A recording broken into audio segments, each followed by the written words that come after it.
I'm Andrew Sherman. I'm a Texas transplant who has always been in pursuit of art as a career. I've played in bands, pursued an acting career in Hollywood, but I found it behind the lens of a camera here in Dallas, Texas. I was born in New York, I've lived in Chicago, Los Angeles, Austin, but I love Dallas. There's a magical artistic scene in Dallas that mostly goes unnoticed to the outside world. This podcast is focused on what makes it so special and the people who make it thrive artistically. If you don't live here, and even if you do, you might not have heard of them. This is the Dallas Famous Podcast. So who you gonna be? Who you gonna be when you're all grown up? This week on the Dallas Famous Podcast, it's The Dead Thing with Kenny Withrow, Scott Johnson, and Reggie Rueffer. We get into how bar residency turned into a decades-long Dallas tradition, what it means to channel Jerry and Bob without imitating them, and why the Grateful Dead catalog stands up so well. Plus, mark your calendars for the Dead Summit on August 15th at the Longhorn Ballroom. This is a fun one. Here it is. The Dallas Famous Podcast is supported by the Mullen & Mullen Music Project. The Music Project was created by Mullen & Mullen Injury Law Firm to champion the independent music scene in North Texas. Welcome back to Dallas Famous. We are at the Tucker Arts Projects Extras. We have a special show today. I have members of the Dead Thing. I didn't get everyone's name before I started. I don't know your last name, Reggie. Rueffer, Reggie Rueffer. Okay, and we got Kenny Withrow and we got Scott Johnson. Now, if you've been paying attention closely, you've seen Kenny on the show, so we're not going to delve in his story as much today, but the reason we're here is because on August 9th... August 15th. August 15th. Uh-huh. I'm just going to, get all the information wrong, let you correct it, and then that'll be the way it I don't care if they're late, as long as they come sometime. Yeah, August 15th at the Longhorn Ballroom, as the hat says. Oh, nice. And it's going to be a bunch of Dead cover bands, a Bob Weir tribute, right? Yeah. Yeah, like pretty much every Dead band in town right now, it seems like. Well, actually, no. There's so many in Dallas right now, right. But there's four of us, and then and some bluegrass is going to happen as well. He's going to do some Olden in the Way, if you're familiar with. Jerry's acoustic. Absolutely, David band Russell. Olden in the Way and stuff like that. Yeah. But yeah, it's four bands, and then we have some people sitting in to do the Bob Weir tribute set, which is going to be Hunter Hendrickson's coming up from Austin, and nice. Patrice Pike and. Oh, cool. Yeah, it's going to be really good. I guess I don't even know who is, officially in the Dead Thing. Is it sort of a rotating cast, or? We've kind of coalesced into a kind of a unit now at this point. We have us three, Kenny Stern on drums. Grady Don. Grady Don Sandlin on second drums. Mm-hmm. And Jim Cook on keyboards. And then Katie Chapman is singing with us when she can make it. Oh, nice. And that's kind of the that's the core. Yeah, that's the A team, as we're calling it. I feel like I see Michael Richards plays with you sometimes too. Well, when Scott can't make it, we got a little residency going at Deep Ellum Art Company on every other Thursday. I just wanted to play more and stuff like that, and we felt like we didn't want to call it the Dead Thing if our core wasn't going to be there, so we call it the Other Thing, which seems to make so we have this other side thing that we do called the Other Thing when we all can't be there, because we really like this unit and we want to honor this particular unit we have going right now. It's really beautiful. But yeah, the Other Thing, we have guests, Michael Richardson, and all sorts of different. We did reggae night. We did Grateful Reggae. We did Grateful Jazz. We did, that's like a side fun thing. The country's coming up. I saw somewhere. Yeah, that's a new thing. That's Grady is a country Dead thing. Okay. So it's like splintering off into all sorts. We can't stop. It's a little bit of a fungus. Yeah. That is really cool. We're spreading. Let's get a little background though. Like Reggie, are you from Dallas? I grew up in Irving. Okay. And they started a string program in 1976, and my dad had Grandpa's fiddle, which he bought from Sears and Roebuck in 1915. I still have that, but it's in pieces. I need to get it fixed some point. But I had a fiddle, and there was a man playing fiddle in the school cafeteria, and I said, "Oh, it looks," so I joined the string program, and then I just started playing violin for the rest of my life. Okay. And were you doing complete disaster? It's a very poor career decision. Downhill from there. I could have been a plumber. Oh man. But anywho. And you started in country, or? Well, I started in the learning easy classical pieces that kids can play, and then eventually we started playing more advanced pieces, and then I got a violin teacher, and then I met these guys at my junior high school who wanted to play bluegrass, you know, like Rolling in My Sweet Baby's Arms and stuff like that.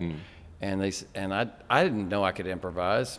So I just they said, come on, Reg, let's just try this. So I started to improvise a little bit. And I thought, well, okay, maybe I can do this. So I started playing country and bluegrass for the next 5 until I graduated high school. Okay. But anywho, long story short, I'm a local. Gotcha. And then when did the Grateful Dead come into your scope? Well, I knew about the Dead thing in the 90s. And I didn't go very often because I wasn't very smart. I didn't know what I was missing. Right. And really, my Dead experience was just the hits, you know, the famous tunes. I didn't really dive into the catalog. And then Kenny had a show come up, and he needed a bass player because the 2 studs, I think, were not available. I made him do it. His go-to. He knew I played bass in bands before, and so he called me, and I learned a bunch of tunes for that show.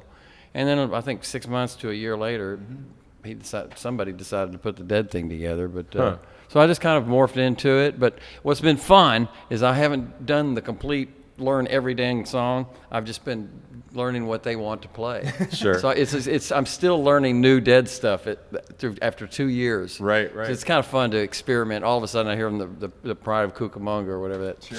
You know, I've never heard it before because I'm not listening to every record so I can master the catalog. Is there is there a through line for your playing with the Dead music specifically? No, you know, I just have good ears. I kind of follow what people are doing, and when I don't know it, I fake it. But is there something about the Dead music that is to you like, oh, this is a different approach than what I'm normally doing? Learning this catalog has made me realize they are the epitome of American music. Because they just cover everything but classical. Right. You know, Americans has some strong classical music, but it's not our thing. You know, our thing is the blues, the gospel, the country, the hillbilly, gotcha. Appalachian style stuff. And boy, they just incorporate it, and then they reel off One More Saturday Night, you know, Burner, you know. They just do it all in popular culture music. Yeah, absolutely. I can't believe I had a joke / honest request that I forgot to start with, which is, why can't you guys take my idea of opening a show with Terrapin Station? Just come out the door banging. I actually thought about that when I was putting together the set list for this show. These shows, I did remember you accosting me in the Gold Rush parking lot saying, "You opening with Terrapin tonight?" That's funny. Yeah. Oh yeah, this is not the first time I've said that. There's a history. Yeah. I get why you wouldn't, but also nobody expects it. It's coming. I can't tell you when. Okay. I have played it in the first set. And honestly, people were like looking at you funny. It is weird. They were like, "Wow, the Terrapin first," and I felt like we blew it. Actually, it didn't. You know, the effect lasted about 2 seconds. They're like, "Oh wow, Terrapin first set," and that was it. And okay. Yeah. Well, it's almost worth it then. That's true. Maybe if you only do one set show or something. Yeah. Then maybe that's when to do it. Classic. I've done that recently. It's kind of fun, actually. Yeah. That is a challenge. Is there certain songs that just do besides Terrapin that do not belong in the first set or do not belong in the second set? Or is it not? Kinda, you know. I guess Estimated would be there. I rarely played Eyes in the first set. I certainly have put plenty of Estimated Eyes in the first set, but the Dead didn't do maybe an Estimated, but very rare to do an Eyes in the first set and stuff like that. But I mean, that kind of blurred. You know, Bruce Hornsby when he was in the band kind of gave Jerry shit about that for a minute about like. Is this really anything goes? He was like, there's a little bit of a formula. You know, like, how many songs? You know, you have all these songs. And Jerry didn't take it well, honestly. He just kind of ignored the question. It's the way it is, the way Bruce described it. That's funny. I just saw some interviews with Bruce that was talking about their relationship. I didn't know his whole history of joining the band. And like somebody, because back in, before the internet, we'd be in the lot and you'd be telling stories to each other and it's like, they're not true, but you don't know that, you know? So I'd heard that they asked him to join before Brent joined and he was like, no, I want to do my thing. And that's not true at all, you know? Timelines off. Yeah, exactly. Exactly. Scott Johnson. So let's, first of all, are you from DFW? Yeah, I grew up in Dallas. Okay. And I went to Booker T. Washington. Oh, okay. Played bass and started coming down to Deep Ellum in the 80s. I think 85, maybe the first time sneak into the theater gallery to see New Bohemians, and just started playing as soon as I could. Just very energized by the scene, and Carl Finch from Brave Combo was another mentor of mine, and just really embraced the eclectic style, and had a band called Cosmic Chimp that we did a lot of crazy music, original music. One of my favorite Deep Ellum bands. Absolutely. Well, these guys were in my two favorite bands. Reggie was in Mildred, and of course the New Bohemians, and I didn't miss any of those shows. And just a stellar musicianship, incredible original material. It was an incredible time. I was spoiled. I was just a teenager. I didn't know. I thought, oh, this is what adults do. This is going to be great, And it's just like, and several ups and downs later, it's just like, oh wow, what a special time that was for us. How did music come into your life first? Just attracted to the records. Bob, my dad's a big Bob Dylan fan. Happy Father's Day, and It won't be on there, but yeah, exactly. There was in the moment we were wishing everybody. That's Happy right. Father's Every day Day. is Father's Day. So and then just attracted to the music, Dylan, Beatles, and then beyond, and then getting a guitar, and really electric bass was the first thing that really I took off from, and doors started opening, and just follow one foot in front of the other, and just doing what needed to be done in order to keep playing, and yeah. So I guess coming down, like when you were a teenager, that you're just like, I've just got to put a band together. I got to get down there. Yeah. Absolutely. Yeah. Just meeting people and talking to people and trying to get gigs, get people book my band. What were some of your early bands? Cosmic Chimp was my main focus. Okay. Were you 21 yet when you started that band? No. Oh, no kidding. No, yeah. And I actually was playing for the Dead Thing for a year at Club Dada while I was 20. So on my 21st birthday, which was at a Dead Thing, I had to tell them I was 22 because I had been in their club for a year. Right. It was very much, this is where I wanted to be, and this is where I was. Okay. And like for you, Grateful Dead, how did you get into the Dead? Got into the Dead in high school. There's kind of a progression for me from being kind of like into prog rock. As like wanting to be a really, talented musician technically, and then kind of finding a good middle ground between the Dylan and Beatles that I grew up with, and then kind of the prog rock that I learned in the Grateful Dead, and the way a band instruments talk to each other and stuff. So it was a fascinating thing for me, but I didn't have any desire, any idea that you could play that music. And there wasn't even Americana back then, So I thought, what you do is you take elements of all this other, because that's what all the bands that I was seeing was all about, was this kind of fusion of eclectic styles and come up with something really original, and then you had something. So I wasn't really concerned about even the idea of trying to write a better country rock song than Neil Young didn't occur to me, as something... in retrospect, it would have been interesting if I had applied myself to that. But regardless, the Dead, that catalog was just something I did in my room, for fun, and I played along with the records, and I'd play along, but I wouldn't learn any parts. I'd just whatever. Oh, that Jerry part's there, so I'd play that on my bass, and then the next verse I'd be playing the Phil part, and whatever, it was all just totally. That is what your style used to be. Yeah, exactly. So, That's funny. And so, when I finally got roped into doing this Grateful Dead night, I knew the songs and could sing them, and all of a sudden there was a niche there to fall into. It was right. Yeah. So how did the Dead Thing or the Dead Night, how did that actually start? Well, there was a bar off of Henderson called RC's, and there was a couple of guys playing acoustic. They had a Grateful Dead night on Sunday night. The owner was a Deadhead, and this guy Sam Burko, and he was a transplant from New York. He's an acoustician. He designs opera halls and studios. he became a mentor to me too. He would come down. I was working at Dave's Art Pawn Shop, which was a all-night coffee shop down there on Elm at the time, and he would come in and we would talk. I had my Dead shirt on, and he'd say, "Hey, you should bring your bass to this Grateful Dead night," and that really didn't appeal to me at the time. I had this idea of just like these old hippies sitting around or whatever, and just like, no, I got plenty of stuff to do otherwise, and so I said, yeah, I'll be there, and I blew him off like 2 or 3 times in a row, and finally he got up in my face, man, dude, what the fuck, come on down. I didn't know if I could use the F word there, but it's all good. That's an actual quote, as I remember it. So I was like, okay, yeah, I'll come down. You got me. And then we kept on. We played a few songs, and he kept on saying, "Can you sing this one? You sing this one?" And I'm like, well, what?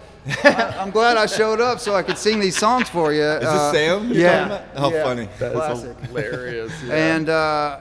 And then somewhere in that set, we played Birdsong, and we started to jam, and then like the 20 people there, the room just kind of snapped into place, and the energy rose, and we were improvising into this, shared space, and so, wow, this is pretty cool. And next week there was more people, and the week after that, double. It kind of just exponentially grew, and then eventually we ran out of space at RC's. And we played for a little bit at Trees. We played a couple of gigs at Trees, trying to transplant the scene there. Really? I didn't know that happened. Who was the Eric drummer? Schwartz, DJing. Who was the drummer? At that time, it was Neil Hampton. Oh. Neil Hampton. Yeah, Neil Right. Hampton. So right away, we were kind of we had to kind of recruit like people that were already competent musicians, Yeah. but weren't familiar with the Dead. And through the Dead thing, they would learn to love the Dead and learn the vocabulary and stuff. So that's what was happening back then, especially. Eventually, we landed at Dada, and that came into dovetailed with Scott Parkin, who was a DJ at the Classic Rocks station, and they were originally planning to do a tape broadcast where they're going to play a show and broadcast it over the air. So we played the first get-together of that, and instead of playing the show, they said, well, why don't you guys keep playing? And then we were back next week, and then it was every Saturday for 12 years. Wow. Every Saturday. Yeah. Wow. Yeah. That's amazing. Yeah. Yeah, that's actually how I met him. Scott Parkin is a real good friend of mine, the guy who kind of invented the name and Dead thing, because they were called Wallstead. What a long, strange trip it's been. Yeah, that's right. That was and Wallstead. so that was the official name of the band at the time, and the Yeah. event actually was the Dead thing, but the Dead thing just became synonymous with the band eventually. But yeah, Scott Parkin was a real good friend of mine, and he was saying, yeah, you should come down to Club Dada. They're playing Dead music. And I'd been invited to RC's, and honestly, I didn't understand why people would do that. I mean, for real, you could see the Sure. Dead at that time, and it's like, well, that's cool. I mean, I love the Dead. That's cool. Yeah. But you were telling me before too how like even a cover band at all at that time was bizarre down here, right? Yeah, there wasn't any. Right. In terms of Deep Ellum didn't have cover bands. That was kind of a Greenville Avenue thing, at that Gotcha. time, Okay.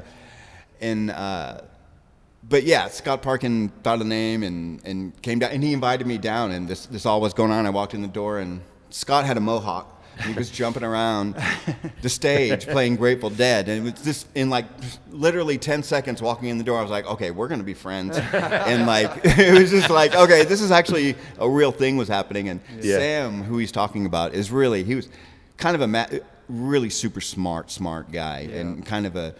He was kind of the Captain Trips there for a minute at Club Dada. Yep. And he was really gracious, invited me to sit in a few times and stuff, and he kind of moved on, and things changed several times. I eventually got to play with Scott, and we kind of called them terms, because you would kind of do service in Right, elected for a second term of the Dead thing. Yeah, yeah. Funny. Yeah. But we played in it together, and then we moved up to Seattle together for about 3 years, and then came back and did another term in the Dead thing. Yeah. So we for years and years, and it's just different Yeah. folks. And one of these days, we kind of want to do a reunion where everybody who's played in it just get everybody and do a nice reunion. We tried to make it happen at Club Dada, but new owners didn't quite understand. Like they're like, we'll give you a couple hours. It's like, well, that's not really not going to cover it. Yeah. Well, that's why the Longhorn show is going to be great. It's absolutely nonstop. Wait, before we get to that though, how did you find yourself in the Dead Thing, and what was your introduction to the Dead Thing itself, Reggie? Oh, Kenny called me, and we just started. We did that one show. It was like a benefit for. It was for Todd, yeah. For Todd. And it was at the Deep Ellum Art Company. Yep. And I thought, this is really I hadn't played bass since the 90s.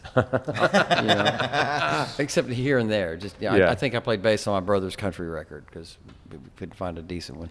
Now he's got calluses. Look at him. Well, so it was exciting for me to pull the dang thing off the shelf, and try it. And plus to do something completely out of my wheelhouse. Yeah. I needed a challenge because I was bored out of my mind doing the same shit over and over. Sure. And I sobered up. I was a big drinker for 30-something years, and then I just stopped writing songs. When I sobered up, I got nothing. I got nothing. I don't know why that is. So this is like perfect for me. I'm learning an entire catalog of Americana that really moves me. There are nights. I mean, all the songs are fun and great. There are some songs where you just like, wow, was I part of something special or what? Yeah. And that's been the draw. Plus, these guys are great to play with. Sure. And they forgive me for my many sins. When you first started playing bass, were you? I mean, this may be a question for Ollie. Are you trying to emulate Phil, or are you trying to nail his? I mean, he can't really play the same notes he's playing. He's not playing the same thing any part.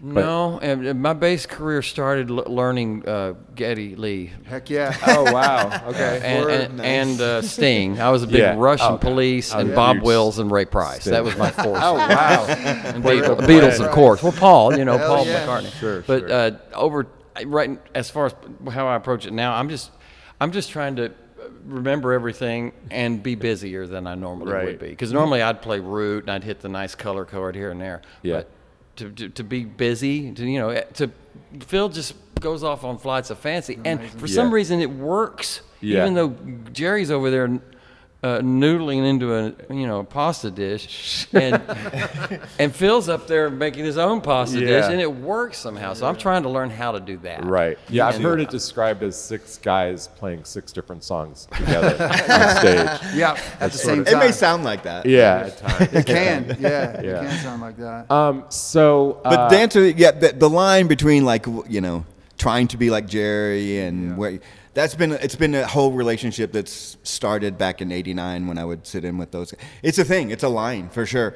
Because it's kind of its own kind of music at this point. Yeah. I mean, every town has a bunch of dead bands, but that's for a reason because it's literally like jazz standards for rock. I've said that a lot, but I think it's really true. Absolutely. And how people interpret it. I think every major city on the planet has a Bach society. Or some sort of Bach thing. And I think Grateful Dead is kind of like the American musical answer to something like that. Yeah, and I think about that too because I'm like, well, why do I like this dead band better than this dead band? I mean, I do, as you're talking, I was like, the fact that they'd ever played the song the same twice gives you guys a lot of freedom. Sure. Because my wife is like, man, why don't they just play it like the album? And I'm like, oh my God, I can't even. We've got this an ongoing conversation. They didn't even play it like the album. Right. Yeah, they were glad that they didn't. Yeah, that's the thing. It's like it wasn't an act. Jerry, I think, has said like, well, you can't remember what we did, which is probably not true. Right. And a lot of that has changed also in terms of how to play because the Grateful Dead in the world, their relationship has changed, and now that Dead and Company, there's other people officially interpreting Grateful Dead completely different. And, I mean, there's definitely the cuffs are off, more than they were maybe 10 or 15 years ago, where people kind of wanted you to sound like the Dead. Sure. Because Jerry was gone. Yeah. And it's kind of loosened up as far as that goes. And it's been a minute. There's a lot of personality. When we really are finding what he called like the space, it's really just all our personality. It's really, you kind of drop all, hopefully you drop all identity and it's, you're just there. Yeah. It's more fresh. But there is a line there that's worth mining, you know, to learn the music, because it is its own vocabulary and they have their definite ways of playing. That doesn't mean that you learn the part of one version of the song and you play it that way each time, but it also helps if you take some time to learn what Bobby was doing and how he did it and why he's doing it, because it's unique. And it's not something that you're just going to pick up the guitar and learn off the songbook, you know, playing the first inversion chord. You can do that. Everyone's free to interpret the music however they want and take their own journey. It was a journey that way with me. You know, it took me a long time to actually, it was like, okay, let me listen to actually how they're doing it. And it can not only kind of gives you a little more cred, but it also feeds your inspiration, keeps you in the game. And, Yeah, when I was more of a singer, but I learned to play guitar, and I was doing a lot of Dead songs, but not a lot of Dead songs, I should say, because, like, you know, it's just me, and I'm only so skilled, and I was like, you know, I didn't even understand at first how, like, technical Bobby was and what the crazy stuff he's doing. Because I'm like, I just need to learn the chords. It's like, what fucking chord is that? You know? Like, so I just, there's a few songs that were these are my go-tos, and I'm just going to leave it at that, you know. It's a lot more sophisticated than it looks. I think that's part of the charm, is like kind of this like lazy California server, like, yeah, whatever, dude, you know. But then like, oh man, that's actually really it's kind of hard to do. It's very there's a complexity there. And it's like I think recently, like, I listened to the Dead podcast, the Deadcast, and they will ISO parts on songs, and I'm like, oh wow, amazing. Like, now I can go and listen to the whole thing and be like, now I'm hearing Bobby more. You know? So. It's a part that you don't even know that you're hearing. Absolutely, it just blends. It's the glue that would hold those things together. That's why it works to know your parts a little more on that end. And I think, and like Kenny's saying, ultimately you want to drop that identity or the mimicry or even the idea that there has to be a structure. But you need to have a place to jump off. You need a structure first to jump off of, you know, that type of thing. You have to learn the lines so then you can forget the lines. I think in any kind of inspired performance, it's going to be the same kind of process. And also a big part of this thing is the community, the people that keep coming, who are like kind of like cheering you on to like keep it going, and you know, it's unique. The Jamily, I guess, is what we're calling it here. But it's its own thing as well. It grows, and I mean the community is its own thing. They have the Help on the Way group, which is a side group on Facebook where they've done different projects where they make things and sell them and make money for folks who need help. There's who are having health problems and things like that. It's been going on for a few years. They helped me when I was having a cancer problem a few years ago, actually. Even it's a whole thing.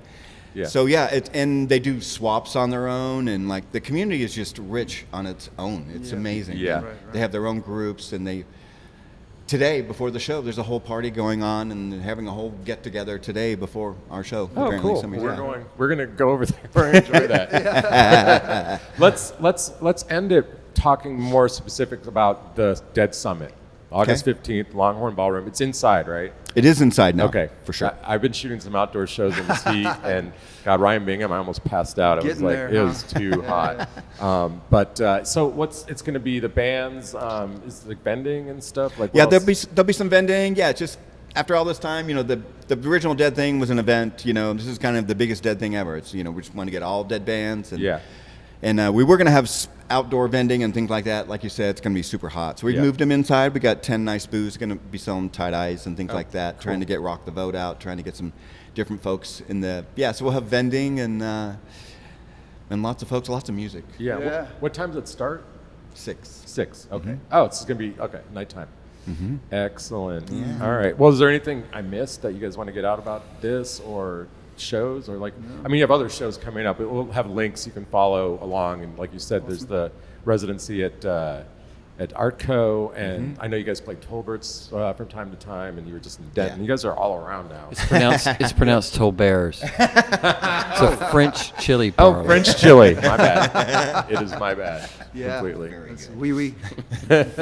Well, thanks you guys for coming down. Thanks And for having us, Andrew. I'll be at the summit, and we hope everybody else is at the summit. August 15th. Yep, August 15th. And and check out the Dead Thing around town.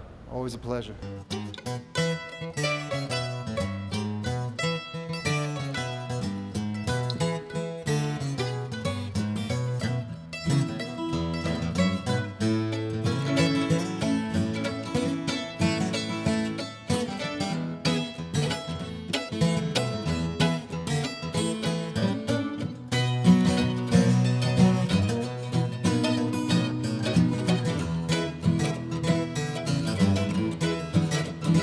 When you go down to Deep Ellum, keep your money in your shoe. When I'm Deep Ellum, got them Deep Ellum blues. Oh, sweet mama, daddy's got them Deep Ellum blues. Oh, sweet mama, your daddy's got them Deep Ellum blues.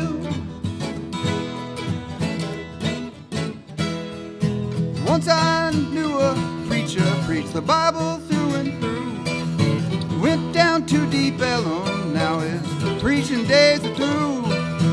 Oh, sweet mama, daddy's got them Deep Ellum blues.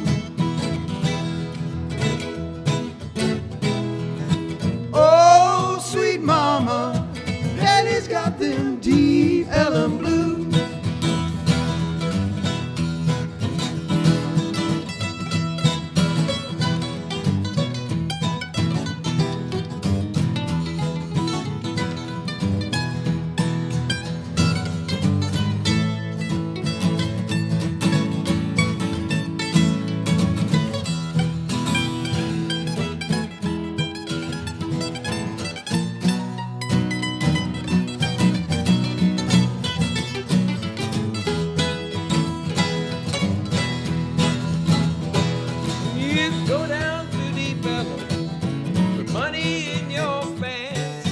Women in Deep Ellum, they don't give a man a chance. Oh, sweet mama, daddy's got them Deep Ellum blues. Oh, sweet mama, daddy's got them Deep Ellum blues.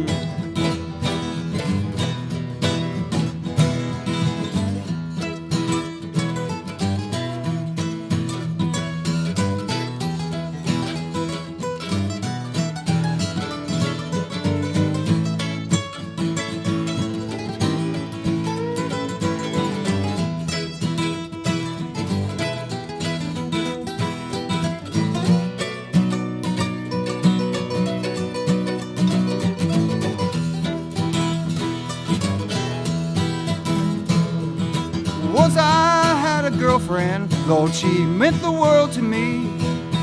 Went down to Deep Ellum, now she ain't what she used to be. Oh, sweet mama, daddy's got them Deep Ellum blues. Oh, sweet mama, your daddy's got them Deep Ellum blues.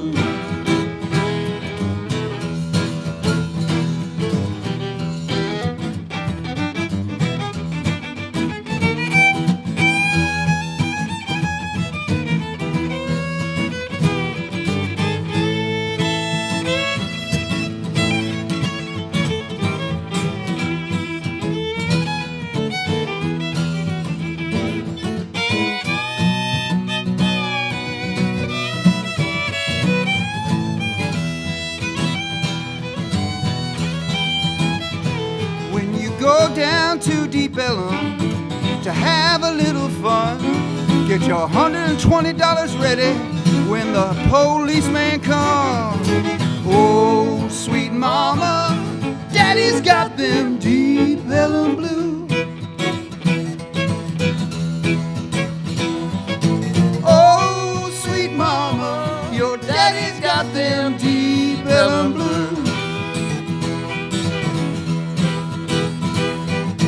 Oh, sweet mama, your daddy's got them Deep Ellum blues.